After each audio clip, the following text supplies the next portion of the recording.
Okay, students, today you are going to learn about principles of inheritance and variation.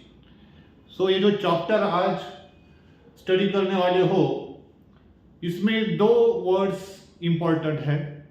पहला है जो यहाँ पे दिया है वो है inheritance and second one is the variation. तो दोनों का जो स्टडी होता है that is inheritance and variation एक स्पेशल ब्रांच बायोलॉजी की जिसे हम कहते हैं genetics. So we can say that genetics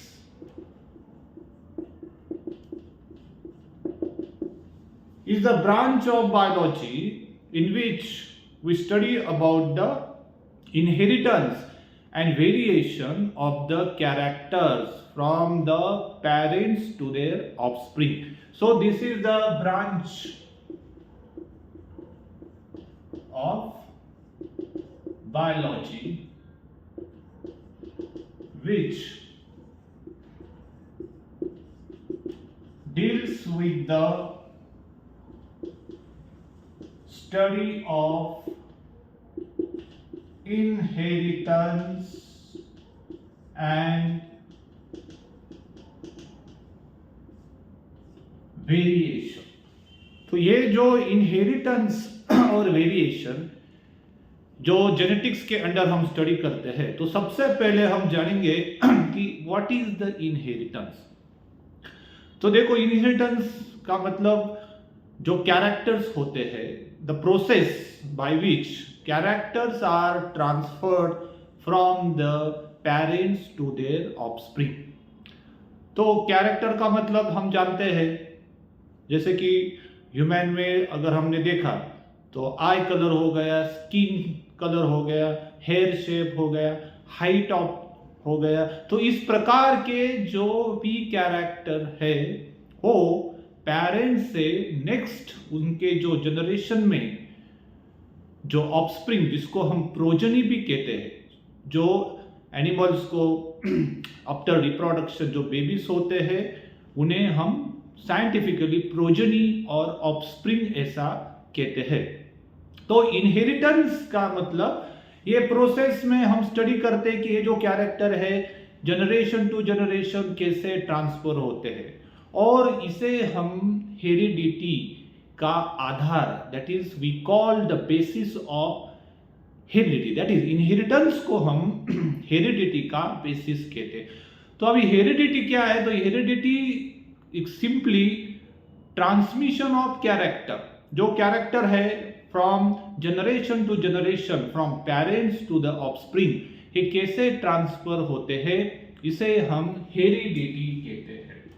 तो इसको हम कहते हैं हेरिडिटी।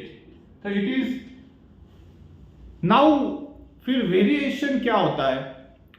तो वेरिएशन का सिंपली कहा जाता है कि वेरिएशन मतलब the degree by which offspring differs to their parents.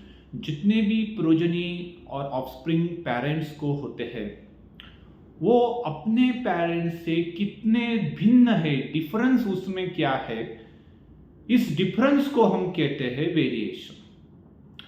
तो अगर हम देखें कोई भी इंडिविजुअल में, हम ऐसा कह सकते हैं कि उनमें कुछ कैरेक्टर उनके फादर के हैं, उनके मदर के हैं, या उनके ग्रैंडफादर के भी आ सकते हैं। लेकिन ऐसे कुछ कैरेक्टर भी आते हैं जो पूर्णतः भिन्न रहते हैं, डिफरेंट रहते हैं, जो दोनों पेरेंट्स में नहीं दिखाई देते। विच कैरेक्टर्स, उसी कैरेक्टर को हम कहते हैं वेरिएशन, इट्स द डिफरेंस। और ये वेरिएशन क्यों होता है? तो variation simply you know that the main thing about the variation is the sexual reproduction के कारण ही वेरिएशन नेचर में दिखाई देता है। तो हमें जो नेचर में आज एक ही स्पेसिस के अंदर variety of plants, variety of animals जो थोड़े थोड़े एक दूसरे से डिफरेंट है, ये जो दिखते हैं जिसे हम वेरिएशन कह रहे हैं, इसका मूल कारण होता है सेक्सुअल रिप्रोडक्शन। और ये सभी चीजों का मतलब जो प्रोजनी या ऑफस्प्रिंग हमारे पेरेंट्स के कुछ कैरेक्टर दिखाती है और कुछ भिन्न कैरेक्टर भी आते हैं। ये सभी का स्टडी जिस साइंस में हम बायोलॉजी के अंडर करते हैं उसको कहते हैं genetics. So now we will see that just I said that the variation का रीजन मेनली सेक्सुअल रिप्रोडक्शन होता है। तो ये चीज हमारे एंसिस्टर्स को बहुत पहले से भी पता थी। जैसे कि हम देखा जाए कि 8000 2000 बिफोर क्रिस्ट बीसी, उस वक्त भी जो हमारे एंसिस्टर्स है जिन्हें हम पूर्वज कहते हैं, उनको पता था कि वेरिएशन का मेन कॉज होता है सेक्सुअल रिप्रोडक्शन। इसीलिए उन्होंने नेचर में जो नेचुरली प्रेजेंट रहने वाले different variety of plants and animals थे, उनमें से अच्छे कैरेक्टर्स के ऑर्गेनिजम्स को उन्होंने सिलेक्ट किया फॉर डिजायरेबल कैरेक्टरिस्टिक। जो कैरेक्टरिस्टिक उनके लिए फायदेमंद है, उनके लिए बेनिफिशियल है, ऐसे कैरेक्टरिस्टिक प्लांट्स को उन्होंने सिलेक्ट किया। ऐसे एनिमल्स को वाइल्ड पॉपुलेशन में से सिलेक्ट करके उनमें ब्रीडिंग करके और अच्छा क्वालिटी के एनिमल प्लांट की वैरायटी तैयार की, जिसे हम ब्रीडिंग कहते हैं। तो इसका बेस्ट एग्जांपल अगर हम देखें, जो वाइल्ड काउस होते हैं, इनमें से हमारे पूर्वजों ने, हमारे एंसेस्टरों ने, what they did, they have selected a good quality of the cow breeds and उनमें उन्होंने ब्रीडिंग प्रोग्राम करके जो साहिवाल नाम का काऊ का ब्रीड तैयार हुआ पंजाब में, ये एक बेस्ट एग्जाम्पल है जिसे हम कहते हैं। तो इस एग्जाम्पल को हम कहेंगे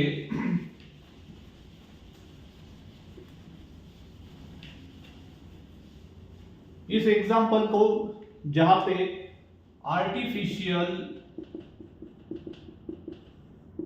selection and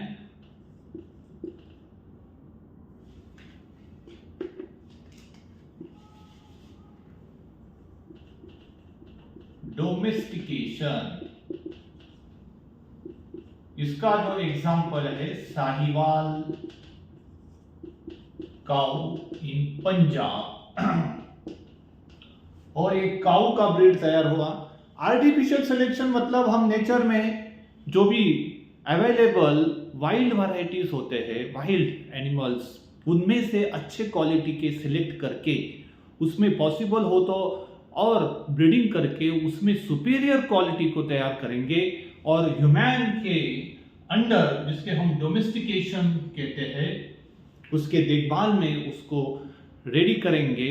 for example Sahiwal काऊ जो अच्छा क्वालिटी का मिल्क और हाई मिल्क बाकी के वाइल्ड काऊ से भी अच्छा प्रोड्यूस करने वाली जो ब्रीड तैयार हुई है वेरिएशन के आधार पर। तो इसमें ये बात बिल्कुल स्पष्ट है कि वेरिएशन सेक्सुअल रिप्रोडक्शन के कारण होता है, हमारे एंसेस्टर्स को पता था।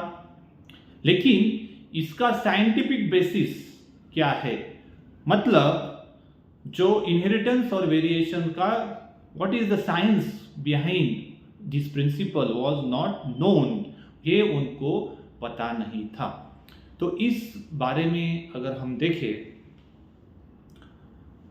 तो सबसे पहले इनहेरिटेंस और वेरिएशन को जानने के लिए जो एक साइंटिस्ट हुए जिनका नाम है ग्रेगोर मेंडेल, इन्होंने फर्स्ट प्लांट में जो एक्सपेरिमेंट किए जिसे हम हाइब्रिडाइजेशन एक्सपेरिमेंट कहते हैं।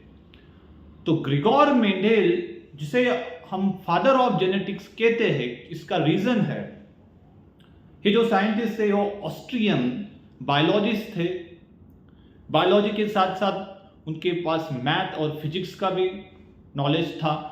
तो इनका यूज करके उन्होंने पी प्लांट पे कुछ हाइब्रिडाइजेशन एक्सपेरिमेंट किए 7 इयर्स के लिए। जो एक्सपेरिमेंट उन्होंने किए उनमें से जिस उसको जो साइंटिफिक फैक्ट मिले उनके ऊपर उन्होंने लॉ ऑफ इनहेरिटेंस तैयार किए। जो लॉ, बहुत से जो लॉ उन्होंने, जो मेनली 3 लॉज है, ये लॉज एप्लीकेबल जेनेटिक्स में फर्स्ट टाइम उन्होंने डिस्कवर किए, इसलिए उनको हम कहते हैं फादर ऑफ जेनेटिक्स। तो यहां पर अगर हम देखें तो ग्रिगोर मेंडेल ये जो साइंटिस्ट थे,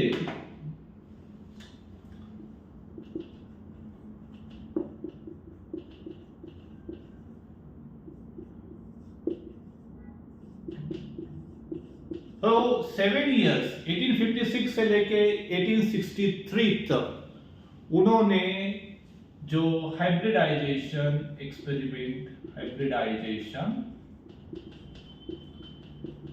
experiments on garden pea plant, जिसका साइंटिफिक नेम है Pisum sativum,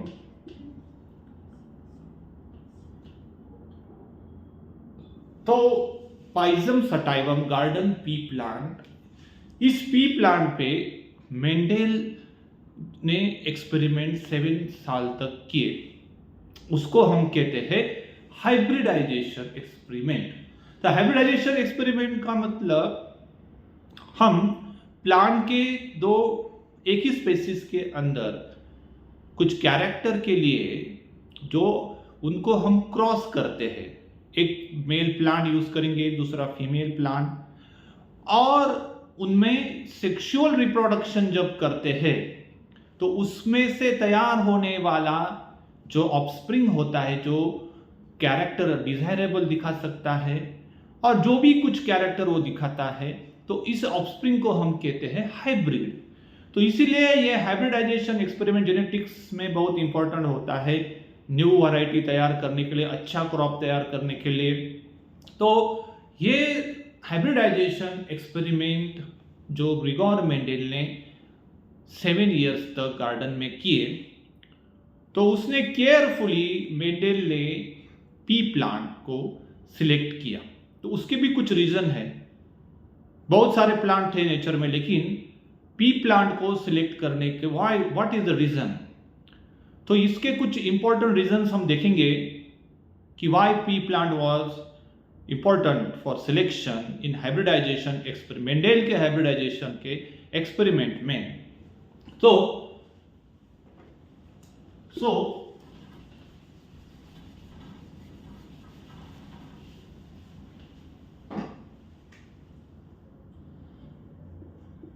why pea plant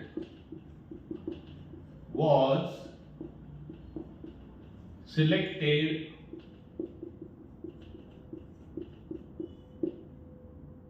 by Mendel। इसका पहला जो सिंपल रीजन ऐसा है कि पी प्लांट का लाइफ स्पैन कम रहता है, अबाउट 3 to 4 मंथ्स में ये अपना लाइफ साइकिल कंप्लीट करके हम उसको सीड्स उनके we can use their seeds also. तो इसके कारण क्या हुआ कि पी प्लांट का यूज करके कम समय में ज़्यादा से ज़्यादा रिजल्ट्स एक्सपेरिमेंट के लेना पॉसिबल हुआ, और एक साल में 2-3 बार रिपीट भी कर सकते थे एक्सपेरिमेंट। तो ये सबसे बढ़िया बात जो पी प्लांट की है कि लाइफ स्पैन, तो उसका जो लाइफ स्पैन था वो स्मॉल होने के कारण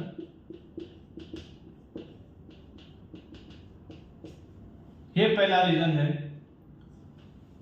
दूसरा रीजन ऐसा है कि पी प्लांट नेचर में बहुत सारे कैरेक्टरिस्टिक्स दिखाती है जो अपोजिबल पेयर्स में, मतलब अपोजिबल पेयर्स मतलब जैसे कि टॉल प्लांट हो गया तो डॉर्फ मतलब छोटा हो गया, वाइट फ्लावर हो गया तो दूसरा पर्पल फ्लावर हो गया, लाइक ग्रीन सीड हो गया, येलो सीड हो गया, ग्रीन पॉड कलर हो गया, येलो पॉड। इस प्रकार के जो अपोजेबल ट्रेड्स, वो बहुत सारे ट्रेड्स पी में, बहुत सारे, इसका मतलब बहुत सारे वैरायटीज हमें देखने को मिलते हैं।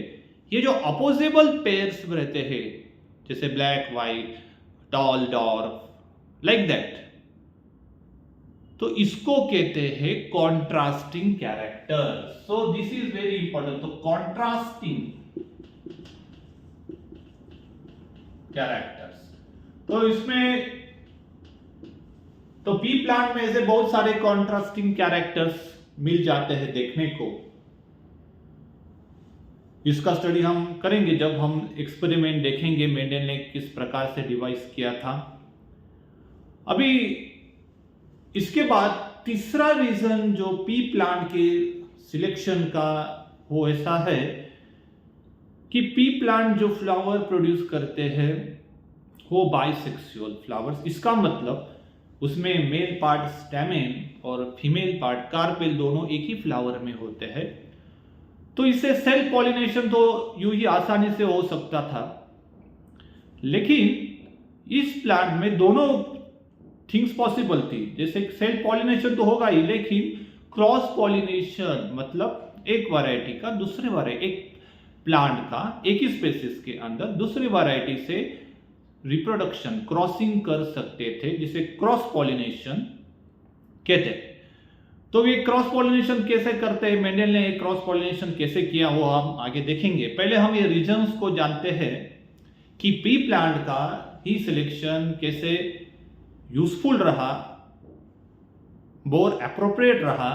तो ये हो गया कि वो बहुत सारे characters, contrasting character P plant दिखाता है। इसके बाद जो मैंने अभी बोला कि सेल्फ पॉलिनेशन भी पॉसिबल है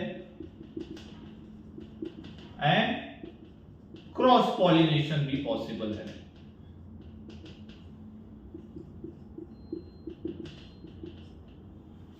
तो ये मेन रीजंस ज्यादातर जो एक्सपेरिमेंट के लिए इंपॉर्टेंट थे, जो जिसके लिए पी प्लांट का सिलेक्शन हुआ। तो पी प्लांट के बारे में थोड़े बहुत और एडिशनल इंफॉर्मेशन जानना हमारे लिए जरूरी होगा।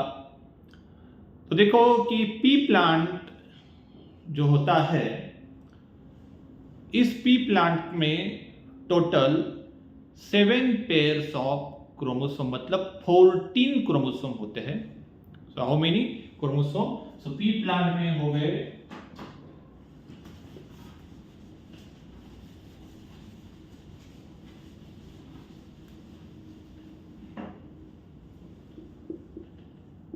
'पी प्लांट के डिप्लॉयड होने के कारण इसमें टोटल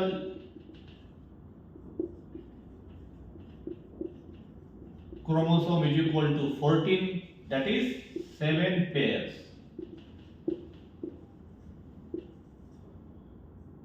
और पी प्लांट के फ्लावर में टोटल 10 स्टैमेन्स होते हैं, मेल पार्ट 10 स्टैमेन्स, लेकिन वे 2 बंच में होते हैं। 2 बंच में स्टैमेन, इसको कहते हैं डाई एडल्फस कंडीशन। ये जो 10 स्टैमेन्स है, ये डाई एडल्फस मतलब इन 2 बंच। तो पहले बंच में 9 यूनाइटेड स्टैमेन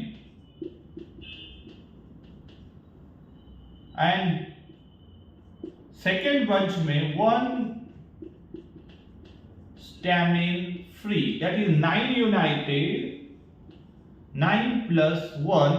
इस प्रकार से हमें यहां पे दिखाई देता है कि जो स्टैमेन्स होते हैं पी प्लांट में, वो होते हैं 9 प्लस 1 अरेंजमेंट। 9 स्टैमेन यूनाइटेड एक बंच में और एक स्टैमेन फ्री होता है।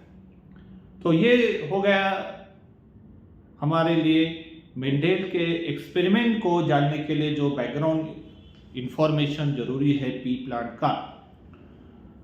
तो इसके आगे हम देखेंगे कि मेंडेल ने पी प्लांट में जो कॉन्ट्रास्टिंग कैरेक्टर्स को चूज किया, अपोजेबल ट्रेट्स, तो नेचर में जितने भी अवेलेबल थे उनमें से मेंडल ने 7 कॉन्ट्रास्टिंग कैरेक्टर्स को चूज किया और हर कैरेक्टर 2 ट्रेट्स दिखाई देता है। मतलब जैसे कि पी प्लांट का स्टेम हाइट एक कैरेक्टर है, तो कुछ प्लांट टॉल होंगे तो कुछ प्लांट डॉर्फ होंगे। तो ये जो एग्जांपल्स होते हैं कैरेक्टर के, जिसे हम कहते हैं ट्रेट। सिंपली अगर ह्यूमन में देखा है, अगर हम देखें ह्यूमंस में, तो फॉर एग्जांपल आई कलर, ये कैरेक्टर है आई कलर, जिसको समझो हम स्टडी कर रहे हैं। तो आई कलर में ह्यूमन में कभी किसी के ब्राउन आई हो सकता है, ब्लैक आई, ब्लू आई, तो ये 3 एग्जांपल हो गए। तो ये तीनों को हम कहेंगे ट्रेट। तो एक कैरेक्टर के अंदर बहुत सारे, एटलीस्ट 2 तो ट्रेट हमें दिखाई देते हैं। तो मेंडल ने जो 7 कंट्रास्टिंग कैरेक्टर्स को चूज किया, और ये कैरेक्टर्स कौन से हैं ये जानना बहुत इंपॉर्टेंट है। इस पे एग्जाम्पल्स एग्जाम में बहुत बार क्वेश्चंस आते हैं कि मेंडल ने जो 7 कैरेक्टर्स को चूज किया था, उस कैरेक्टर्स और उसके कंट्रास्टिंग पेयर्स, अपोजेबल पेयर्स कौन से हैं। तो हम जानेंगे एक टेबल में कि कौन से 7 कंट्रास्टिंग कैरेक्टर्स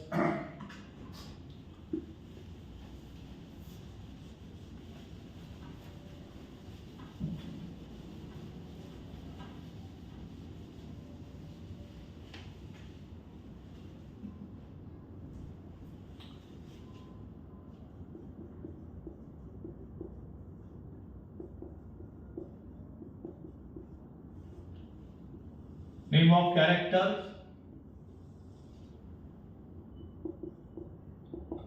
trait 1, trait 2।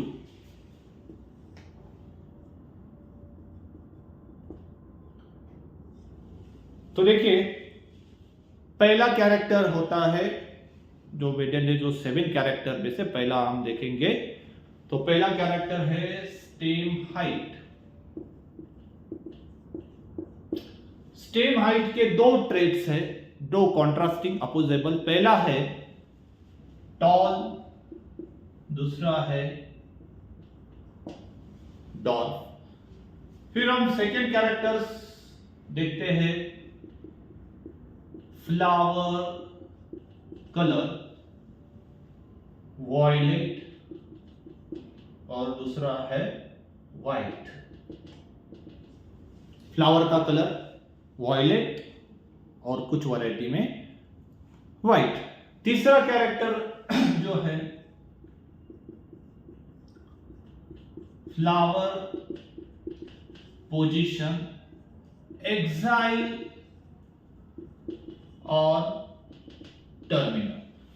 तो यहां पे हम देखेंगे कि फ्लावर का जो पोजीशन है भी कैरेक्टर मेंडल ने जो चूज किया था।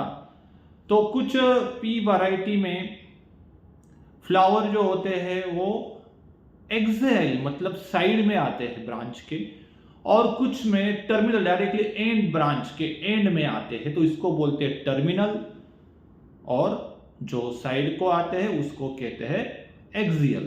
तो इस प्रकार से ये हो गया फ्लावर पोजीशन। उसके बाद और जो कैरेक्टर्स लिए हैं इसमें हम कह सकते हैं कि सीड शेप। सीड शेप में एक होता है राउंड और दूसरा जो होता है व्रिंकल। तो सीड शेप में जो परफेक्टली राउंड जैसे दिखने वाला सीड, और दूसरा जो कंप्लीटली राउंड नहीं रहता उसे हम व्रिंकल कहते हैं। राउंड को हम स्मूथ भी कह सकते हैं। तो इस प्रकार के है ये कैरेक्टरिस्टिक हो गया। उसके बाद सीड शेप के बाद सीड कलर। सीड कलर में अगर हम देखें तो 2 प्रकार के सीड कॉन्ट्रास्टिंग कैरेक्टर जो ट्रेट है अपोजेबल। तो पहला है येलो सीड और दूसरा है ग्रीन सीड। तो सीड कलर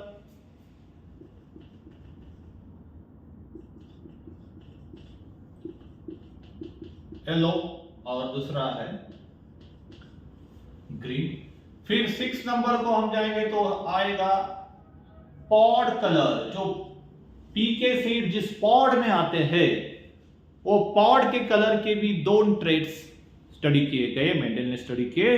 तो पहला जो था पॉड कलर जो है ग्रीन और दूसरा पॉड का कलर है येलो। तो पॉड कलर में ग्रीन और दूसरा आ गया येलो। और 7 कैरेक्टरिस्टिक है पॉड का शेप। पहले में आता है फुल, जिसको हम इन्फ्लेटेड भी कहते हैं, और दूसरा ट्रेट आता है कॉन्स्ट्रिक्टेड। तो फाइनली 7th जो कैरेक्टर मेंडल ने चूज किया वो है पॉड का शेप। कुछ पॉड्स जो होते हैं वो फुल, मतलब उसके अंदर के जो पी सीड्स कंप्लीट होते हैं फुल, इसलिए वो पॉड ऐसा फुल दिखता है, जिसे इन्फ्लेटेड भी कहते हैं। और कुछ प्रकार के पॉड्स ऐसे बंद, उसके सीड्स इतने साइज क्लियर एक जैसी बड़ी नहीं रहती, कुछ बड़े कुछ छोटे, तो इसके कारण उसका शेप जो हो जाता है वो थोड़ा लूज हो, उसको कहते हैं कॉन्स्ट्रिक्टेड शेप। तो इस प्रकार से ये 7 कॉन्ट्रास्टिंग कैरेक्टर्स मेंडल ने चूज किए। और इस एक्सपेरिमेंट के लिए मेंडल ने जो पी प्लांट हर कैरेक्टर के लिए चूज किया वो था ट्रू ब्रीडिंग लाइन। तो इसे हमें समझना है। तो जो भी ट्रू ब्रीडिंग मतलब वो जो पी प्लांट लिया जिस कैरेक्टर के लिए, समझो टॉल, तो वो प्योर है उस कैरेक्टर के लिए मिनी जनरेशन तक, उसमें कोई भी वेरी नहीं होता। ऐसा नहीं कि इस जनरेशन में वो टॉल है तो आगे सेल्फ पॉलिनेशन के बाद वो डॉर्फ हो जाएगा। तो इसे ट्रू ब्रीडिंग और प्योर लाइंस, और उसके लिए और एक वर्ड है जिसे हम होमोजाइगस बोलते हैं। होमोजाइगस, इसके बारे में और आगे आएंगे डिटेल में। तो पहले हम जानते हैं कि मेंडल ने ये 7 कंट्रास्टिंग कैरेक्टर के लिए हर कैरेक्टर के 2 ट्रेट्स, तो ऐसे मिला के 14 true breeding pea plant variety को सिलेक्ट किया। तो this is most important thing. तो you must know what is the true breeding plants और होमोजाइगस और प्योर लाइंस। तो 14 ट्रू ब्रीडिंग प्लांट्स को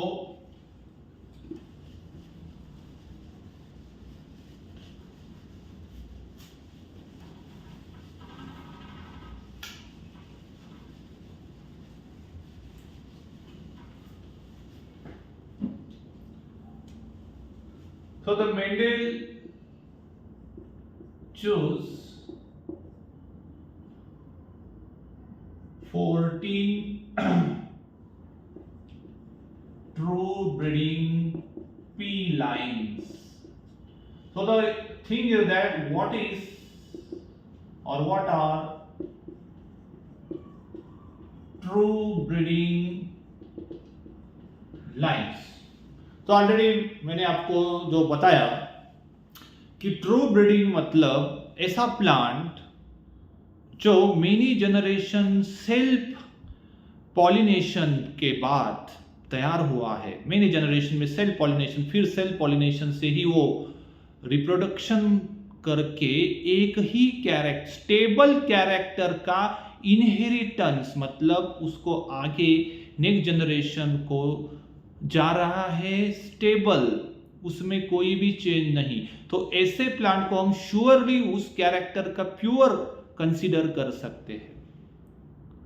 तो इसका मतलब इसमें मिक्स कुछ भी नहीं है, दूसरा कैरेक्टर का दूसरा ट्रेट कोई भी मिक्स नहीं, एक ही ट्रेट हो, मेनी जनरेशन तक स्टेबली दिखाएगा, स्टेबली इनहेरिट करेगा, और वो खुद सेल्फ पॉलिनेशन करके मेनी जनरेशंस के सेल्फ पॉलिनेशन से तैयार होता है, जिसे हम कहते हैं ट्रू ब्रीडिंग, और इसको ही हम कहेंगे होमोजाइगस। तो इसको सेम इसको ही हम कहते हैं होमोजाइगस और प्योर लाइन। तो which show stable trait inheritance and produced due to self pollination from many generations। तो ये चीज इंपॉर्टेंट है, तो इसे ही हम ट्रू ब्रीडिंग और होमोजाइगस। तो इसमें जो क्वेश्चन बहुत बार आया है कि कितने ट्रू ब्रीडिंग प्योर लाइंस और whatever we call true breeding pea lines Mendel ने सिलेक्ट किए, तो ये हो गए 14। जैसे कि true breeding tall plant, true breeding dwarf plant, ये हो गए 2। वैसे ही true breeding axial flower, true breeding terminal flower, true breeding green pod, true breeding yellow. तो ऐसे हर कैरेक्टर के लिए 2, तो ऐसे हो गए 14 true breeding P plants Mendel ने अपने एक्सपेरिमेंट के लिए सिलेक्ट किए। तो यहां तक हम देखेंगे कि पी प्लांट में जो फ्लावर बाइसेक्सुअल है, तो इसमें अगर सेल्फ पॉलिनेशन करना है तो उसमें कोई दिक्कत नहीं हो, तो इजी सी उसी फ्लावर के पोलिन उसी स्टिग्मा मैच्योर होने के बाद आएंगे, तो सेल्फ पॉलिनेशन करना इजी है। लेकिन तो मेंडेल ने एक्चुअली इस एक्सपेरिमेंट का मेन थिंग होता है कि डिफरेंट वैरायटी को क्रॉस पॉलिनेशन होना जरूरी है। मतलब अगर हमने टॉल वैरायटी लिया और उसको हमको दूसरा डॉर्फ वैरायटी को रिप्रोडक्शन करना है, सेक्सुअली उसका ब्रीडिंग करना है, क्रॉसिंग करना है, तो इसके लिए क्रॉस पॉलिनेशन इंपॉर्टेंट होता है। तो यहाँ पे हम देखेंगे कि मेंडेल ने क्रॉस पॉलिनेशन किस प्रकार से किया था 14 ट्रू ब्रीडिंग वैरायटी में, ओके 7 कैरेक्टर के लिए। तो इसका एक मेथड होता है, ये मेथड जिसे हम आर्टिफिशियल हाइब्रिडाइजेशन भी कहते हैं, आर्टिफिशियली मैन मेड। जिस प्लांट में बाइसेक्सुअल फ्लावर है, तो आर्टिफिशियली हम उसको दूसरी वैरायटी के साथ हाइब्रिड तैयार करने के लिए क्रॉस करेंगे, क्रॉस पॉलिनेशन करेंगे। तो क्रॉस पॉलिनेशन में बेसिकली हमको पता है कि pollen grains from a flower of a one plant are transferred to the another plant of the same species to the stigma of the another plant. तो Mendel ने जो ट्रू ब्रीडिंग पी लाइंस में cross pollination करने के लिए जो सबसे important है कि हमको पहले क्रॉस पॉलिनेशन के लिए एक पी प्लांट की जो भी कैरेक्टर हमने चूज किया है, जो मेंडेल ने चूज किया था, वो एक फीमेल फ्लावर के जैसा एक को कंसिडर करना पड़ेगा और दूसरे को मेल फ्लावर। तो मेल फ्लावर का रोल जस्ट क्या होगा, सिर्फ उसमें से पोलन ग्रेन को कलेक्ट करना है, और फीमेल फ्लावर जिसको हम चूज करेंगे उसके स्टिग्मा मैच्योर होने के बाद उस पर हमें पोलन को डस्टिंग करना है और डालना है। तो एक क्रॉस पॉलिनेशन कैसे किया जाता है, बेसिकली इसमें जो सबसे पहले इंपॉर्टेंट थिंग है जिसको हम फीमेल फ्लावर यूज करेंगे। एक्चुअली बाइसेक्सुअल फ्लावर में मेल फीमेल बात होती ही नहीं। अगर बाइसेक्सुअल फ्लावर है उसको फीमेल फ्लावर में कन्वर्ट करना है तो कैसे करेंगे, इजी है। अगर आप उसके स्टैमेन्स को निकाल दोगे, सिर्फ उसमें carpel that is stigma style ओरी बचेगा, तो उसको हम कहेंगे फीमेल। तो यही प्रोसेस को हम कहते हैं emasculation, that is removal of young anther before anthesis, before maturation of anther, before production of pollen grain तैयार होने के पहले ही अगर हम तो यंग एंथर जब मैच्योर होने से पहले, पोलन तो तैयार होना दूर की बात है, उसके पहले ही अगर हम उसे फ्लावर में से कट करके फोर्सेप्स से निकाल देते हैं, तो इस प्रोसेस को कहते हैं इमैस्कुलेशन। तो सेम प्रोसेस मेंडल ने भी अपने पहला एक्सपेरिमेंट, हाइब्रिडाइजेशन एक्सपेरिमेंट के लिए सेम प्रोसेस का यूज किया क्रॉस पॉलिनेशन करने के लिए। तो ये सबसे पहले इंपॉर्टेंट थिंग है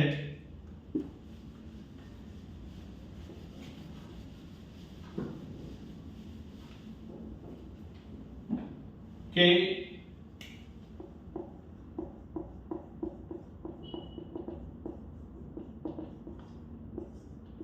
क्रॉस पॉलिनेशन अगर करना है तो पहला स्टेप क्रॉस पॉलिनेशन का हो गया इमैस्कुलेशन, रिमूवल ऑफ एंथर,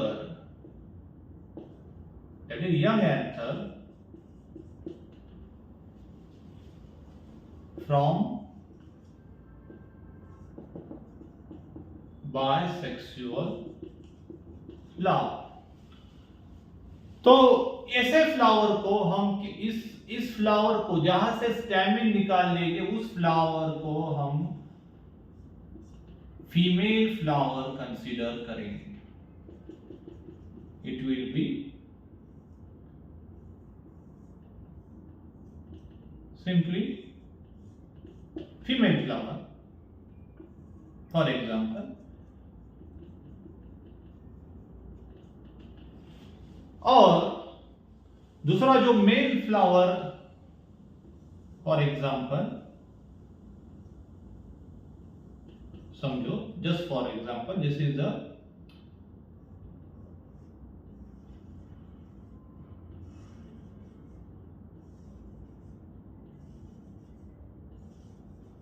तो ये मेल फ्लावर हो गया। मेल फ्लावर, मेल फ्लावर मतलब एक्चुअली इसमें से हम क्या करेंगे, ये एक्चुअली मेल फ्लावर नहीं है, फ्लावर तो ये बायसेक्सुअल है, लेकिन इसमें से हम पोलेन को निकालने वाले हैं, इसके पोलेन यूज करेंगे।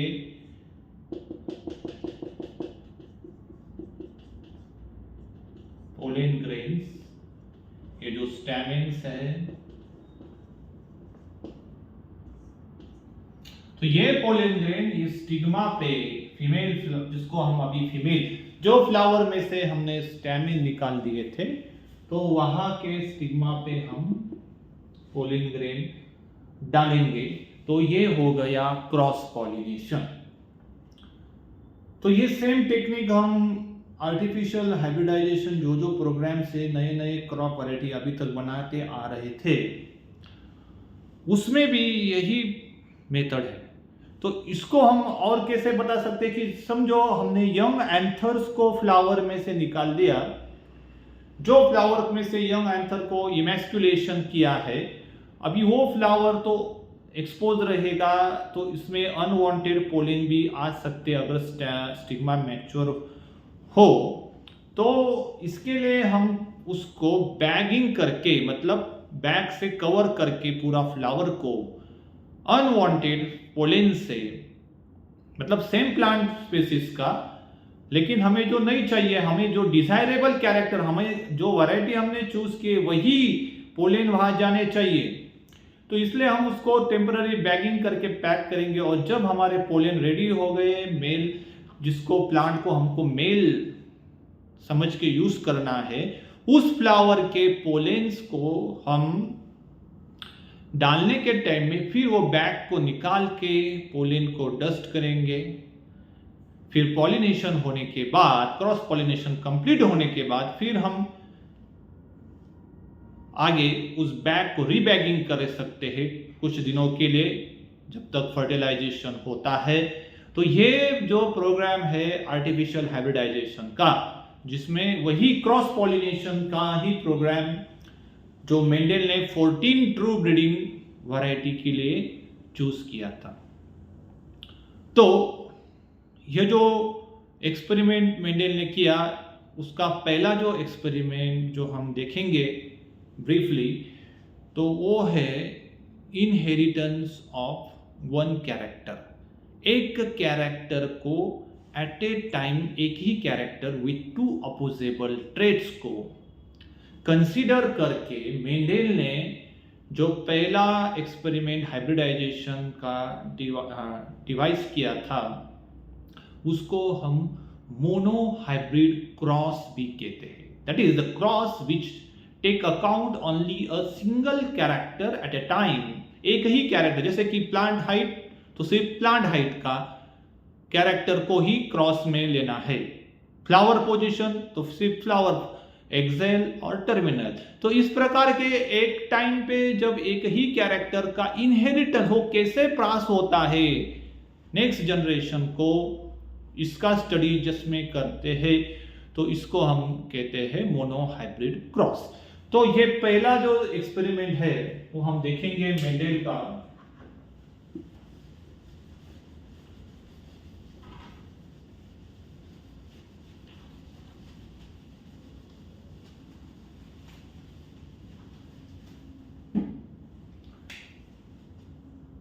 Inheritance of one character, और इसको हम बोलते हैं mono hybrid cross, which take account only one character at a time। तो इसको कहते हैं हम मोनो हाइब्रिड क्रॉस।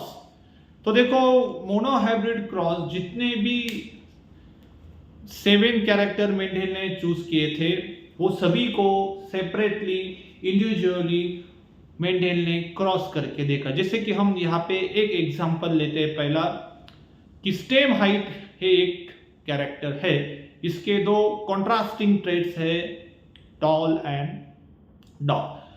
तो जैसे कि हमने अभी देखा क्रॉस पॉलिनेशन से मेंडेल ने टॉल प्लांट और दूसरा था dwarf variety same pea plant का, इसमें क्रॉस किया।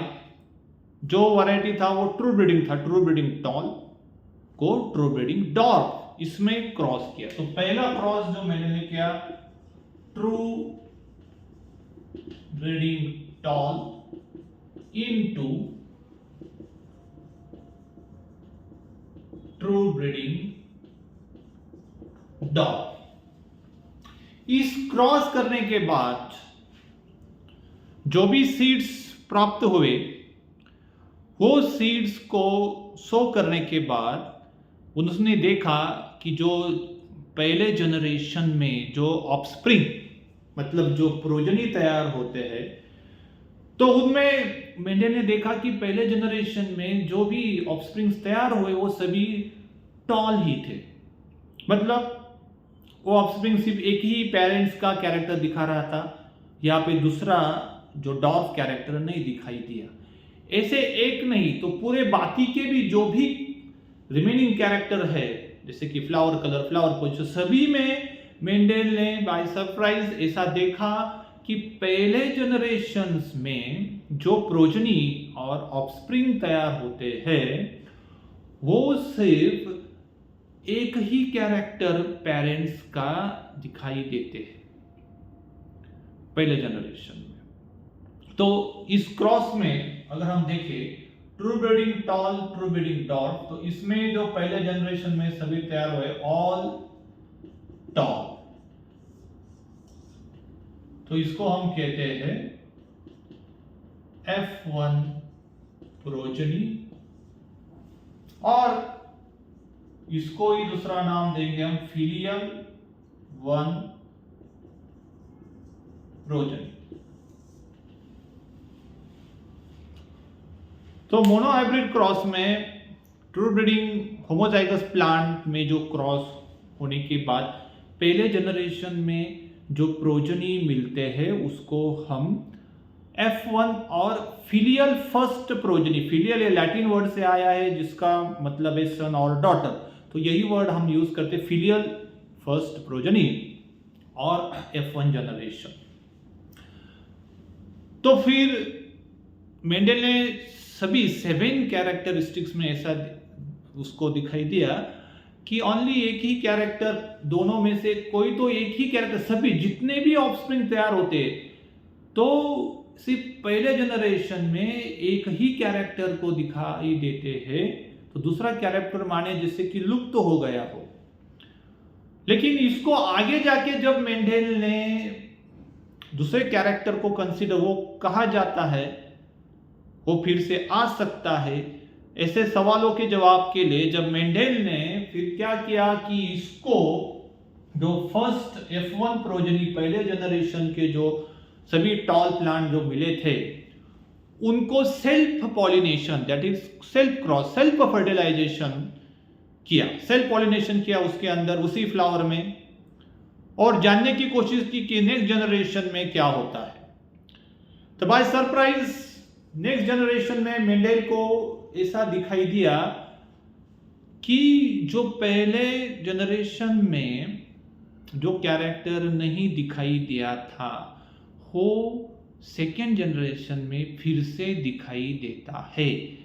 तो इस बार टॉल प्लांट भी मिलते हैं, जितने भी ऑफस्प्रिंग उन्होंने कलेक्ट किए उसमें टॉल प्लांट भी आते हैं और डॉर प्लांट भी आते हैं। जैसे कि ये एक एक्सपेरिमेंट हो गया, समझो वैसे दूसरा एक्सपेरिमेंट मैंने किया, for example round seeds into wrinkle seed, true breeding round seed.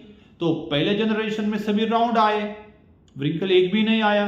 फिर दूसरे राउंड के सेल्फ पॉलिनेशन करने के बाद सेकेंड जनरेशन जो है F2 जनरेशन में कुछ ऑफस्प्रिंग राउंड भी आते हैं और कुछ व्रिंकल भी। लेकिन इसमें मेंडल को एक बात ऐसी दिखाई दी कि जितने भी सेकेंड जनरेशन में ऑफस्प्रिंग आते हैं उसमें से 3/4 टॉल थे जो F1 जनरेशन में दिखाई दिए थे और 1/4 डॉर्फ थे।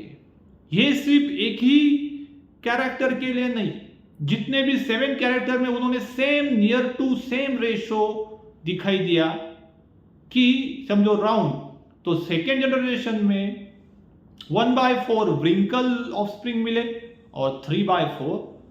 तो ये जो रेशो 3:1 रेशो हर 7 कॉन्ट्रास्टिंग कैरेक्टर, हर 14 ट्रू ब्रीडिंग वैरायटी में F2 जनरेशन में जो मिला उसको कहा जाता है फिनोटिपिक रेशो 3:1। तो यहाँ पे मेंडल के एक्सपेरिमेंट में स्कीमेटिकली तो दूंगा पहले से F1 F2, इसमें बहुत से ऐसे टर्म्स हैं जो मेंडल ने भी फर्स्ट टाइम यूज़ किए और आपको भी जानना जेनेटिक्स के लिए हो बेसिक टर्म्स, उसके ऊपर सब जेनेटिक्स का स्टडी पूरा बेस जिस टर्म्स पे डिपेंडेंट है उसको हम जानने की कोशिश करेंगे। जैसे कि यहाँ पे अभी मैंने बताया कि फिनोटिपिक रेशो, फिनोटिप जैसे आपने सुना होगा इसके पहले भी, फिनोटाइप किसको कहते हैं? सिंपली फिनोटाइप का मतलब एक्सटर्नल अपीयरेंस ऑफ ऑर्गेनिज्म। वो कोई भी ऑर्गेनिज्म, प्लांट हो, एनिमल, वो बाहर से कैसे दिखाई देता है। जैसे ह्यूमन को देखने के बाद हम बता सकते हैं हाइट क्या है, हेयर कैसे है, ईयर कैसे है, आई कलर क्या है। तो ऐसे एक्सटर्नल कैरेक्टर को कहेंगे हम फिनोटाइप। वो हम ऐसे वर्ड में लिखते हैं, टॉल, डॉग, round, yellow, white, full, constricted, ऐसे वर्ड्स में जो लिखते हैं उसे हम कहते हैं फिनोटाइप। और ये जो रेशो मेंडल को मिला वो था 3:1, हर क्रॉस में, हर कैरेक्टर में वो कांस्टेंट रेशो मिला। तो ये जो mono hybrid cross F1 F2 करने के बाद मेंडल को कुछ फैक्ट्स दिखाई पड़े और उसके एनालिसिस के बाद मेंडल ने 2 इम्पोर्टेंट लॉ बनाए हैं। तो ये क्रॉस, मोनोहाइब्रिड क्रॉस के ऊपर मेंडल ने पहला लॉ जो बनाया उसको कहते हैं लॉ ऑफ डोमिनेंस, और दूसरा लॉ जो बनाया उसे कहते हैं लॉ ऑफ सेग्रीगेशन। ये सभी लॉ समझने से पहले हम कुछ चीज़ों को यहाँ जानेंगे कि मेंडल ने ये जो देखा कि पहले जनरेशन में सभी ऑफस्प्रिंग सिर्फ एक ही कैरेक्टर दिखाई शो करते हैं, और फिर वो कैरेक्टर दूसरा जो पहले जनरेशन में नहीं दिखाई दिया, फिर वो नेक्स्ट जनरेशन में रीअपियर होता है। तो इसके ऊपर मेंडल ने एक कंसेप्ट जो इम्पोर्टेंट माना जाता है, मेंडल का सबसे बड़ा जो रोल डिस्कवरी जिसको हम कहते हैं, कि मेंडल ने यहाँ पे फैक्टर नाम का कंसेप्ट दिया है। उन्होंने बताया कि something that pass unchanged from the parents to the offspring in successive generation, ऐसा कुछ तो जो थिंग्स जिसको उसने पार्टिकल, जो पार्टिकल्स के फॉर्म में रहता है, ये सबसे इंपॉर्टेंट है कि पार्टिकल्स के फॉर्म में होता है वो फैक्टर, वो कैरेक्टर को लेकर एक जनरेशन टू गैमीट के थ्रू नेक्स्ट जनरेशन को पास होता है। और इसी फैक्टर को आज हम जीन कहते हैं। जैसे आप सभी जानते हैं कि जीन से हम यूनिट ऑफ इनहेरिटेंस कैरेक्टर्स को जनरेशन टू जनरेशन जाने के जो रिस्पॉन्सिबल है वो है जीन, और उसे मेंडल ने फैक्टर नाम दिया। और फैक्टर हो पार्टिकल्स के जैसे होता है, और ये फैक्टर अनचेंज पास होता रहता है, उसमें कोई भी चेंज नहीं होता। और मेंडल ने ये भी जाना कि कोई भी फैक्टर जो है वो कभी ब्लेंडिंग मतलब मिक्सिंग नहीं दिखाई करता है। जैसे कि F2 जनरेशन में मेंडल को जो टॉल और डॉर्फ मिले वो बिल्कुल सेम पेरेंट्स में जो थे, ऐसा नहीं कि नेक्स्ट जनरेशन में जो टॉल मिले उसका साइज, उसका इंटरमीडिएट लेंथ था, ऐसा नहीं रहता। तो वो प्योर, इसका मतलब वहां पे ब्लेंडिंग मिक्सिंग कैरेक्टर का नहीं रहता। समझो पेरेंट्स का टॉल प्लांट 5 फीट का है, तो F2 जनरेशन में आने वाला टॉल प्लांट भी उतना ही लगभग होगा, वैसा नहीं कि वो 3 फीट का होगा। तो ये जो इंपॉर्टेंट है कि फैक्टर ब्लेंडिंग नहीं दिखाते, उसके ऊपर उन्होंने दूसरा लॉ ऑफ सेग्रीगेशन को प्रपोज किया था। तो जो जीन जिसे फैक्टर जिसे हम आज जीन्स कहते हैं, तो ये genes unit of inheritance main unit है, जो हमारे हर यूकैरियोटिक सेल के न्यूक्लियस के अंदर जो क्रोमोसोम का फंक्शनल सेगमेंट भी हम जिसे जीन्स को कहते हैं। तो जीन्स में क्या होता है, इंफॉर्मेशन कोडेड होता है, किसके लिए, हर कैरेक्टर को कंट्रोल करने का इंफॉर्मेशन। तो टुडे वी नो दैट, तो जीन्स जो है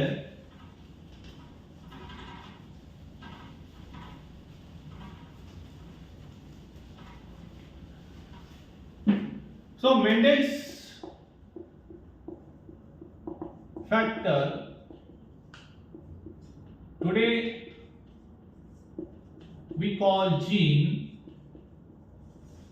तो जीन जो है वो इंफॉर्मेशन को कोड करता है, इंफॉर्मेशन, और कौन से via RNA and proteins, different RNA and proteins के थ्रू जीन्स इंफॉर्मेशन को, जो कोडेड इंफॉर्मेशन है उसको एक्सप्रेशन मतलब वो कैरेक्टर को व्यक्त करने का काम जीन्स के थ्रू, सभी कैरेक्टर को जीन्स कोडेड फॉर्म में होता है इंफॉर्मेशन। और वो जब आरएनए डिफरेंट आरएनए और प्रोटीन जब बनाता है, तब जीन्स अपना काम मतलब उसका काम एक्सप्रेस होता है, व्यक्त होता है।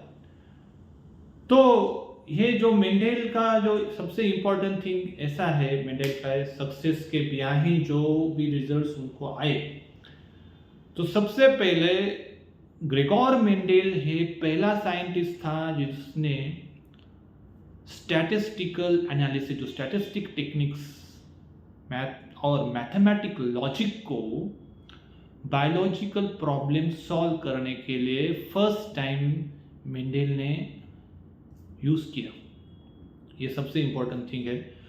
और दूसरा इंपॉर्टेंट थिंग ऐसा है कि मेंडल लार्ज सैम्पलिंग साइज, जिसकी जो जितने भी उन्होंने प्लांट लिए उसके सैम्पलिंग साइज, मतलब उसको वैरायटी ऑफ बहुत सारे प्लांट्स का एक साथ उन्होंने क्रॉस किया। बहुत इसके लिए it gave high creditability to data, जो डाटा को ज़्यादा क्रेडिट इसके कारण मिला। ये भी चीज़ यहाँ पे इंपॉर्टेंट है कि सैम्पलिंग साइज बिग रही, इसलिए डाटा जो था वो ऑथेंटिक हुआ। और इसमें मैथमेटिक्स, लॉजिक, प्रोबेबिलिटी, जैसे कि हम कहते हैं परम्यूटेशन, कॉम्बिनेशन के पॉसिबल जो होते ये भी, और स्टैटिस्टिक का यूज कर मेंडल ने अपने एक्सपेरिमेंट में किया। तो ये कुछ इंपॉर्टेंट थिंग्स यहाँ पे हमें दिखते।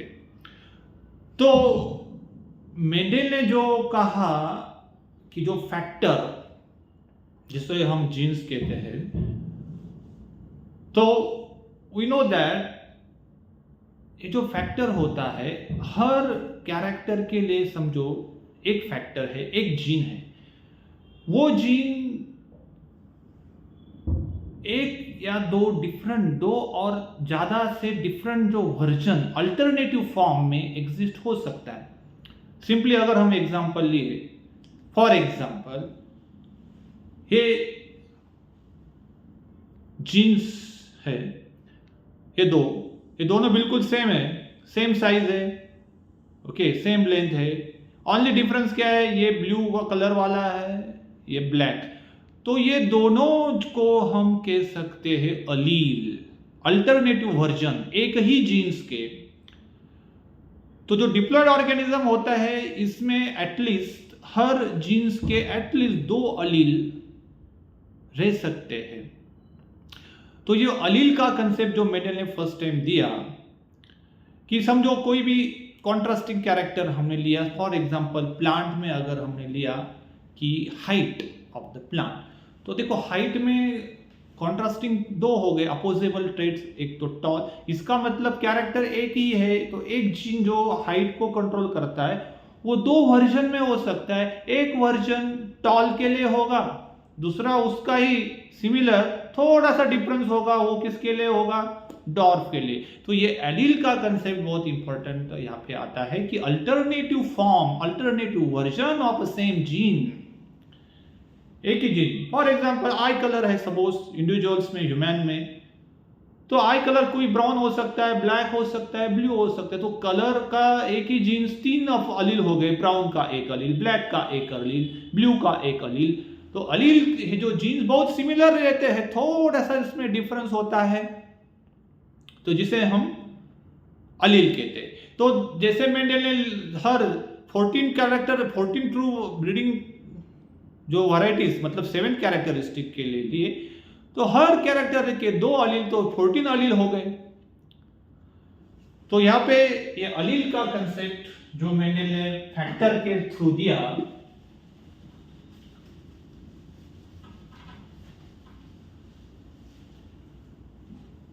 इसको हम समझेंगे allele. Simply we can say alternative form or version of same gene, इसको हम कहेंगे अलील। तो देखो जो ऑर्गेनिज्म डिप्लॉयड होता है उसमें हर जीन जो है, तो वो हर जीन 2 कॉपी में रहेंगे। तो अगर उसके 2 अलील हो सकते हैं, एक ही अलील सेम अलील हो सकता है। तो देखो इन डिप्लॉयड ऑर्गेनिज्म, जो डिप्लॉयड ऑर्गेनिज्म होता है,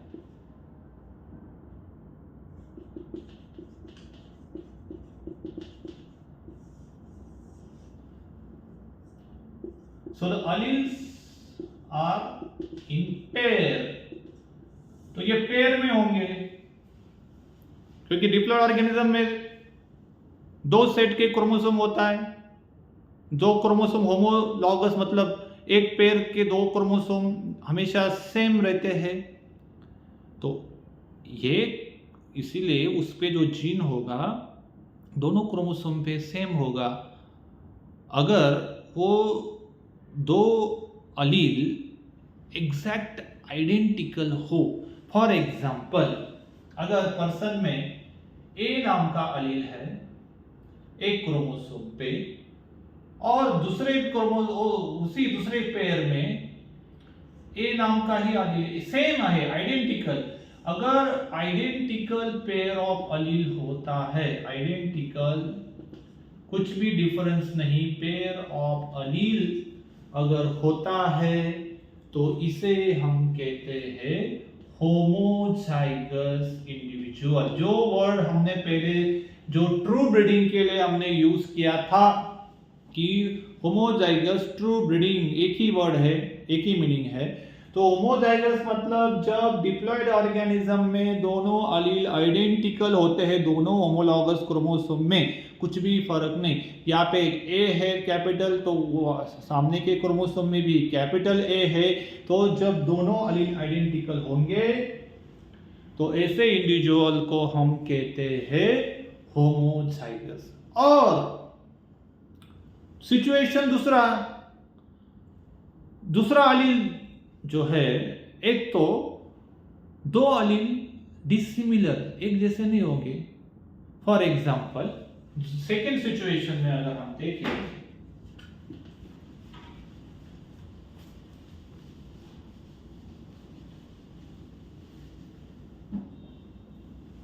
पेयर ऑफ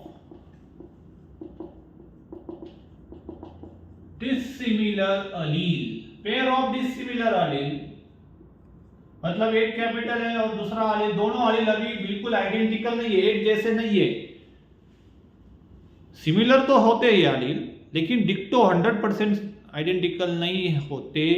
जब एक क्रोमोसोम पर अलग अलील है और दूसरे क्रोमोसोम पर अलग ट्रेट, एक ही कैरेक्टर लेकिन ट्रेट अलग अलग। समझो एक क्रोमोसोम पर एक्सेल फ्लावर का अलील है लेकिन दूसरे पे टर्मिनल फ्लावर का, तो ये दोनों कॉम्बिनेशन अगर हो गए तो इसको हम कहते हैं हेटेरोजाइगस इंडिविजुअल। ऐसा इंडिविजुअल क्या हो गया? हेटेरोजाइगस। तो यहाँ पे सबसे इंपॉर्टेंट चीज है हम जानते हैं कि डिप्लॉयड ऑर्गेनिज्म जो होता है वो हमेशा मियोसिस करके क्या तैयार करता है? गैमीट्स। तो जब मियोसिस करके गैमीट तैयार करता है तो इसमें हम क्या देखते हैं कि मियोसिस में 50% गैमीट्स सेपरेट होते हैं, मतलब 50% जो पेयर है, जो अलीलिक पेयर होती है हर क्रोमोसोम, क्योंकि मियोसिस में रिडक्शन होता है तो हाफ क्रोमोसोम, तो हाफ अलील अलग गैमेट में जाते हैं, तो हाफ पेयर, तो जो पेयर है वो अलग अलग हो जाते हैं और अलग अलग गैमेट में एंटर करती है। ये हमें मियोसिस के बेसिक्स कुछ पता है। तो यहाँ पे हम देखेंगे कि जो हेटेरोजाइगस इंडिविजुअल होता है इसे ही हम कह सकते हैं हेटेरोगैमेटिक भी होता है। मतलब क्या? हेटेरो मतलब डिफरेंट गैमेट, 2 डिफरेंट टाइप के गैमेट वो बनाएगा। जब ऐसा इंडिविजुअल गैमेट बनाएगा तो कैसे 50% गैमेट्स में ए होगा और 50% गैमेट में स्मॉल ए होगा। तो ये 2 प्रकार के गैमेट्स ये बनाएगा। तो इसका मतलब जो भी हेटेरोजाइगस होता है एक पेयर के लिए वो हमेशा 2 प्रकार के गैमेट्स बनाएगा। तो आधे गैमेट में एक अलील जाएगा, आधे गैमेट्स में दूसरा अलील जाएगा, इसीलिए इसको हम हेटेरोगैमेटिक कहते हैं। लेकिन जो होमोजाइगस इंडिविजुअल है उसमें कोई ऑप्शन नहीं, दोनों अलील आइडेंटिकल है, तो होमोजाइगस इंडिविजुअल हमेशा होमोगैमेटिक, एक ही होमो मींस सेम, गैमेटिक मतलब सेम टाइप के ही गैमीट तैयार करेगा। तो कोई भी होमोजाइगस इंडिविजुअल हो, उस सभी के गैमिट्स एक जैसे ही होंगे, दो विभिन्न प्रकार के गैमिट्स वो नहीं बनाएगा। तो ये हो गई होमोजाइगस और हेटेरोजाइगस। तो अभी हम बात करते हैं कि मेंडेल ने जो पहला एक्सपेरिमेंट किया, उससे उस मेंडेल ने जो कैरेक्टर्स थे, उसको जितने भी ट्रेट थे हर कैरेक्टर में, उसको उन्होंने ऐसा देखा कि जो कैरेक्टर पहले जनरेशन F1 जो हमने देखा कि जैसे कि F1 में सभी टॉल ही रहते हैं, तो दूसरा सभी ऑफस्प्रिंग में दूसरा कैरेक्टर आता ही नहीं है। तो जो कैरेक्टर पहले जनरेशन में आता है उसको उन्होंने कहा डोमिनेंट कैरेक्टर, क्योंकि ये कैरेक्टर जैसे कि अपना वर्चस्व दिखाता है, वो जब होता है तो दूसरे को आने नहीं देता। इसीलिए एनालॉजी उन्होंने लगाया मेंडेल ने। और जो फर्स्ट जनरेशन में जो कैरेक्टर सभी में एक ही प्रकार का दिखता है उसे उन्होंने कहा डोमिनेंट। और जो दूसरा कैरेक्टर जो व्यक्त नहीं होता पहले जनरेशन में F1 में, जो कभी भी नहीं दिखाई देता और वो बाद में F2 में रीअपियर होता है, ऐसे कैरेक्टर को कहा गया recessive.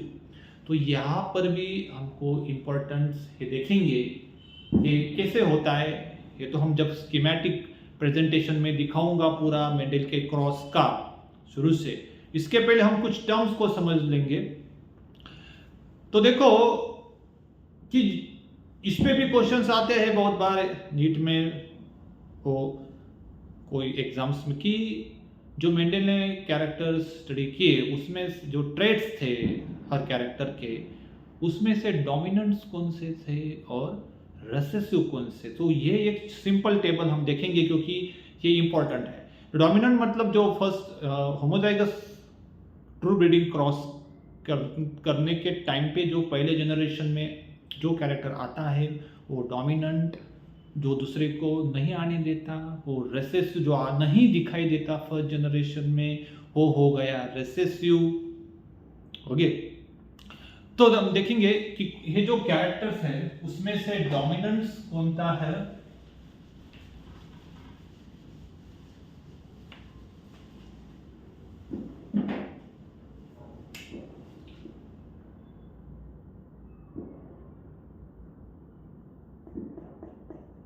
Name of character, then dominant trait and recessive trait।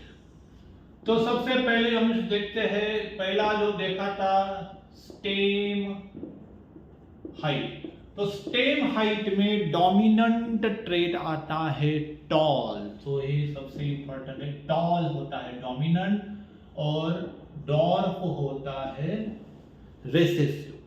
फिर दूसरे कैरेक्टर की हम बात करें, फ्लावर कलर। फ्लावर कलर में वॉयलेट होता है डोमिनेंट और वाइट होता है रेसेसिव।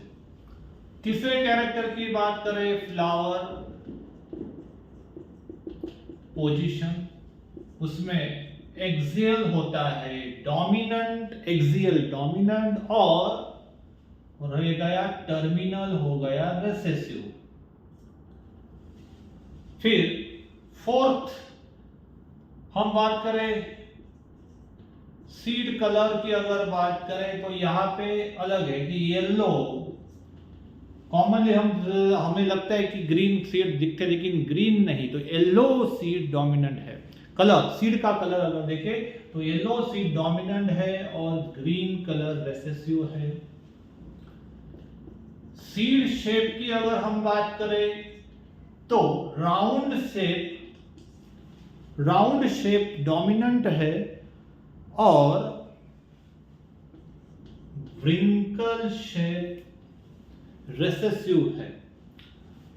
उसके बाद हम देखेंगे पॉड कलर। पॉड कलर में ग्रीन कलर डोमिनेंट है, येलो कलर रेसेसिव है। और फाइनली 7 पॉड शेप और साइज। पॉड शेप में हम देखते हैं कि इन्फ्लेटेड, इसका मतलब जो फुल पॉड वो डोमिनेंट है, कॉन्स्ट्रिक्टेड जो है ये रेसेस। तो ये आपको याद रखना होगा कि डोमिनेंट कौन से है, रेसेसिव कई बार पूछे जाते हैं। तो ये कैरेक्टर्स का जो एनालिसिस हमने देखा। तो अभी जो मेंडल का क्रॉस है, तो इसमें मेंडल ने एक जो मेथड डिवाइस की कि जो कैरेक्टर होगा, जो डोमिनेंट कैरेक्टर होगा, उसको हम कैपिटल लेटर में लिखेंगे। जैसे कि टॉल है तो कैपिटल टी फॉर डोमिनेंट, और स्मॉल टी डॉर्फ जो रेसेसिव के लिए हम स्मॉल लेटर लोअर केस में लिखेंगे। और जैसे कि पेयर अलील जो होते हैं वो पेयर में होते हैं, तो यहाँ पे हम होमोजाइगस टॉल अगर लिखना है तो क्योंकि डिप्लॉयड ऑर्गेनिज्म है तो पेयर अलील में रहते तो हम लिखेंगे, अगर टॉल है तो टॉल दो प्रकार के हो सकते हैं, एक होमोजाइगस टॉल, सेकेंड हेट्रोजाइगस। तो कैपिटल टी होमोजाइगस को हमने अभी देखा कि जब दो अलील आइडेंटिकल होते हैं एक साथ एक इंडिविजुअल में, उस कैरेक्टर के जो कैरेक्टर अंडर कंसिडरेशन, जो कैरेक्टर को हम स्टडी कर रहे हैं, उसके दो अलील जो एक साथ आइडेंटिकल अलील एक साथ रहेंगे तो उसको हम कहेंगे होमोजाइगस। तो अगर हम एक कैरेक्टर को यहाँ पर देखेंगे तो यहाँ पे हमको यह बात याद रखने की डोमिनेंट कैपिटल लेटर में लिखना है और रेसेसिव स्मॉल लेटर में लिखना है। तो फॉर एग्जांपल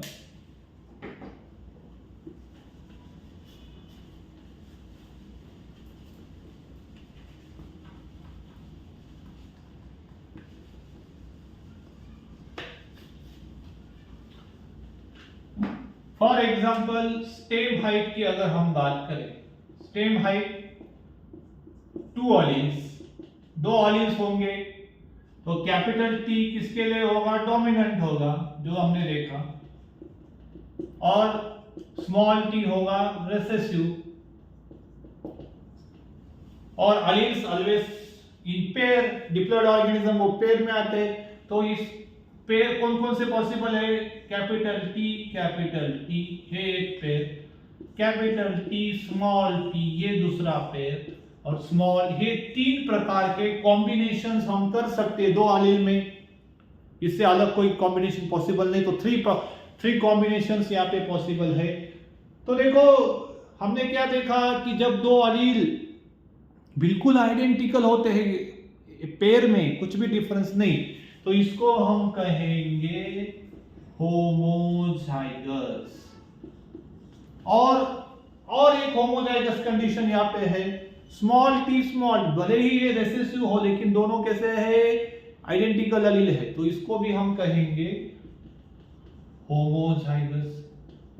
अभी ये बच गया जो दो डिसिमिलर अलील है, एक कैपिटल एक स्मॉल है, इसे हम हाइब्रिड भी कह सकते हैं क्योंकि दो अलील अलग अलग, एक ही जीन है लेकिन डिफरेंट अलील है, डिसिमिलर अलील है, एक टॉल का है और एक डॉर्फ का, लेकिन दोनों एक साथ आए, विभिन्न अलील एक साथ है, तो इसको हम कहेंगे हेटेरोजाइगस। तो देखो ये होमोजाइगस कैसा है, टॉल रहेगा। लेकिन यहाँ पे अगर हम देखें जो मेंडेल ने डोमिनेंस की कंसेप्ट या दिखाई दी थी, जो इसके ऊपर पहला लॉ ऑफ डोमिनेंस जो मेंडेल ने बनाया था, यहाँ पर अगर देखो यहाँ पे दोनों अलील है, टॉल का भी है डॉर्फ का भी है, फिर भी इसका जो कैरेक्टर फिनोटाइप ये टॉल ही रहता है, और वो ऐसा टॉल रहता है, इसका मतलब वो ऐसा टॉल नहीं, इंटरमीडिएट नहीं, वो वैसा ही जैसा कि होमोजाइगस टॉल जैसे रहता है वैसे ही ये भी टॉल ही दिखाई देता है। तो इसका सीधा मतलब ये हुआ कि जब कैपिटल टी अलील प्रेजेंट रहता है तो वो समहाउ ये टी को एक्सप्रेस नहीं होने देता, इसका मतलब ये इसके ऊपर डोमिनेट कर रहा है। अगर मेंडेल के लैंग्वेज में हम जानेंगे तो ये रेसेसिव इसलिए यह खुद को एक्सप्रेस नहीं कर सकता। जब हेट्रोजाइगस कैपिटल टी अगर प्रेजेंट हो तो स्मॉल टी खुद को एक्सप्रेस नहीं करता। हर सिचुएशन, हर कैरेक्टर, हर वैरायटी में सेम रिजल्ट मेंडल को दिखाई दिए, फिर वो कौन सा भी हो, एक्सेल फ्लावर हो, कैपिटल ए स्मॉल ए हो, तो फ्लावर एक्सेल ही रहेंगे। तो इस प्रकार से तो ये हेट्रोजाइगस टॉल, इसके ऊपर हम देखेंगे कि ये हो गया डोमिनेंट और ये हो गया रिसेसिव। तो होमोजाइगस जो होता है वो हमेशा एक ही टाइप के गैमेट, ये जब गैमेट बनाएगा मियोसिस से गैमेट बनते हमको पता है, तो जब ये गैमेट बनाएगा तो सभी एक ही प्रकार के गैमेट हो गए, जैसे कि सभी में सिर्फ टी होगा, कैपिटल टी। लेकिन ये हेट्रोजाइगस जब गैमेट बनाएगा तो दो टाइप के, आधे 50% में कैपिटल गैमेट में कैपिटल टी रहेगा, 50% गैमेट में स्मॉल टी हमको दिखाई देगा। वैसे भी होमोजाइगस ये क्या है, रेसेसिव, ये है होमोजाइगस रेसेसिव। ये है होमो, ये भी टॉल है नहीं, तो ये है डॉर्फ। तो यहां पर एक बात और जो आपको ध्यान में रखने कि रेसेसिव अलील हमेशा अपना कैरेक्टर कब दिखाई देता है, जब वो होमोजाइगस कंडीशन में होता है। दोनों अलील जब रेसेसिव एक साथ हो, होमोजाइगस हो, तभी वो अपना कैरेक्टर एक्सप्रेस करता है। अगर रेसेसिव अलील डोमिनेंट अलील के साथ आ गया तो रेसेसिव कैरेक्टर नहीं दिखता। यही मेंडल का सबसे इंपॉर्टेंट लॉ पहला है। तो ये जानना हमारे लिए, ये जो टर्म्स इंपॉर्टेंट थे। तो जैसे हमने बोला कि फिनोटाइप जो एक्सटर्नल, अभी हर फिनोटाइप का रीजन क्या होता है, अगर हम देखें जो फैक्टर, जो अलील, जो फैक्टर जिसने मेंडल ने बोला, तो हर फिनोटाइप के पीछे वो जीन्स रहते हैं, तो इसको हम कहते हैं जीनोटाइप। जीनोटाइप और एक जो इनसाइड सेल के अंदर का जो वर्ड हम जहाँ से जानेंगे वो है जीनोटाइप। जीनोटाइप का मतलब होता है genetic makeup, genetic constitution, constituent of organ. Genetic क्या है जो फिनोटाइप को कंट्रोल करने वाला, उसका जीनोटाइप, उसका जीन्स का क्या है। तो ये सभी जो है टी टी, तो जीनोटाइप हम अल्फाबेट में लिखते हैं। ये देखो कैपिटल टी है हो गया जीनोटाइप, इसका फिनोटाइप क्या हो गया, tall. Capital T small T ऐसा लिखेंगे तो ये हो गया जीनोटाइप, इसका क्या हो गया, फिनोटाइप टॉल। स्मॉल टी है हो गया जीनोटाइप, इसका फिनोटाइप हो गया डॉर्फ।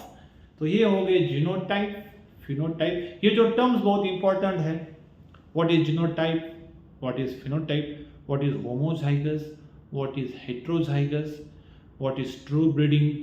ओके, तो ये जो कंसेप्ट है इसके ऊपर जेनेटिक्स की अंडरस्टैंडिंग बहुत इंपॉर्टेंट डिपेंडेंट होती है।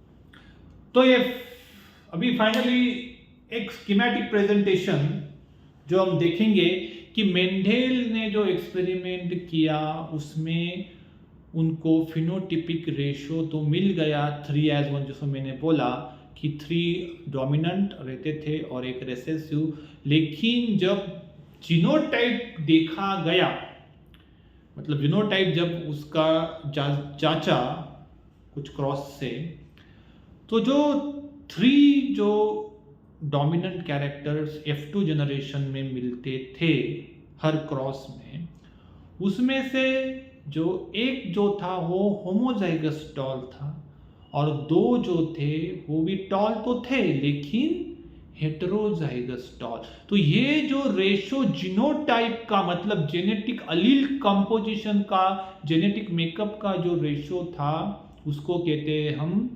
Genotypic ratio. ये रेशो हर क्रॉस में, हर कैरेक्टर के क्रॉस में मेंडेल को F2 जनरेशन में जो मिला वो था 1:2:1।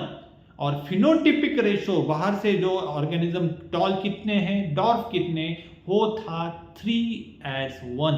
3 टॉल 1 डॉर्फ, 3 डोमिनेंट 1 रेसेसिव। तो देखें तो ये क्वेश्चन तो भी आते हैं कि what is the phenotypic ratio of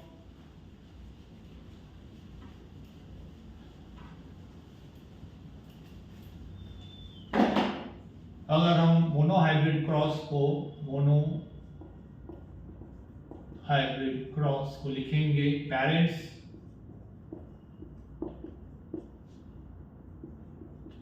homozygous tall into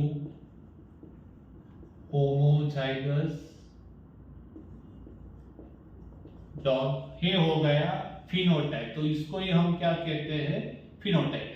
तो इसका हम जीनोटाइप लिखेंगे यहाँ पे कैपिटल टी स्मॉल टी। ये जो गैमेट्स बनाएगा तो ऑल सभी टी होंगे, ये भी सभी गैमेट्स कैसे होंगे, स्मॉल टी, क्योंकि दोनों होमोजाइगस। तो इसमें अगर जब हम क्रॉस करेंगे कैपिटल टी स्मॉल टी, ये हो गया F1 ये होता है टॉल, इसका फिनोटाइप। F1 को आगे जाके हम क्रॉस करेंगे सेल्फिंग, जो मेंडल ने किया था, सेल्फिंग।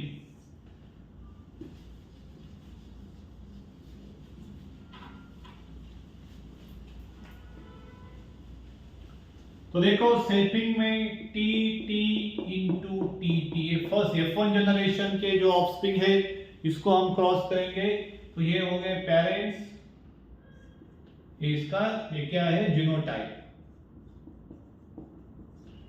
इसका फिनोटाइप आप सभी को पता है क्या है, टॉल फिनोटाइप। समझो ये मेल है, ये समझो ये फीमेल है, ये मेल है, व्हाटएवर। नाउ ये जब गैमेट्स बनाएंगे दो टाइप के बनाएंगे, इस 50% टी 50% टी, ये भी दो प्रकार के गैमेट्स बनेंगे, टी। इसमें अगर हम जब क्रॉस करेंगे होगा इसमें जब फर्टिलाइजेशन होगा तो यहां पे हमें दिखाई देंगे capital T small T, capital T small T और ये स्मॉल टी। तो 4 इंडिविजुअल्स, अगर 4 ऑफस्प्रिंग मिलते हैं तो इसमें से ये देखो यहाँ पे हम जीनोटाइपिक रेशियो की, यहाँ पे तो सीधा ये तीनों हो गए टॉल, 3 टॉल, और ये एक ही है 1 डॉग। तो इसको कहते हैं फिनोटाइपिक रेशियो। लेकिन 3 जो टॉल यहाँ पे मिले हैं वो सभी एक जैसे है क्या, उसके जीनोटाइप बिल्कुल नहीं। इसमें से एक होमोजाइगस है और 2 हेटेरोजाइगस है और एक होमोजाइगस रिसेसिव है। तो 1 homozygous dominant, 2 heterozygous and 1 homozygous recessive. This is called 1:1 genotypic ratio of F2 general. ये सेम रेशो मेंडल को सभी ही 7 कैरेक्टर्स 14 वैरायटी में दिखाई दिए। तो इसको, तो ये दो रेशो इंपॉर्टेंट है, phenotypic ratio 3:1, genotypic ratio 1 homozygous dominant, 2 heterozygous तो हमेशा डोमिनेंट ही कैरेक्टर दिखाता है, उसमें कोई क्वेश्चन ही नहीं। तो और 1 homozygous recessive. So 1:1 is the genotypic ratio.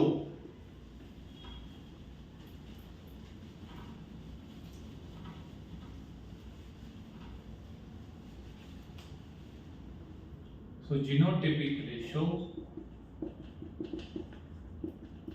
of monohybrid cross 1:1, 1 TT, 2 capital T small t, 1 small t, 1. So 1 homozygous tall, 2 heterozygous, लेकिन ये भी टॉल ही रहेंगे, एंड 1 होमोजाइगस डॉर्फ यानी रिसेसिव। तो ये हो गया मेंडल का इनहेरिटेंस ऑफ वन कैरेक्टर, और बाकी के हम देखेंगे आगे। Thank you.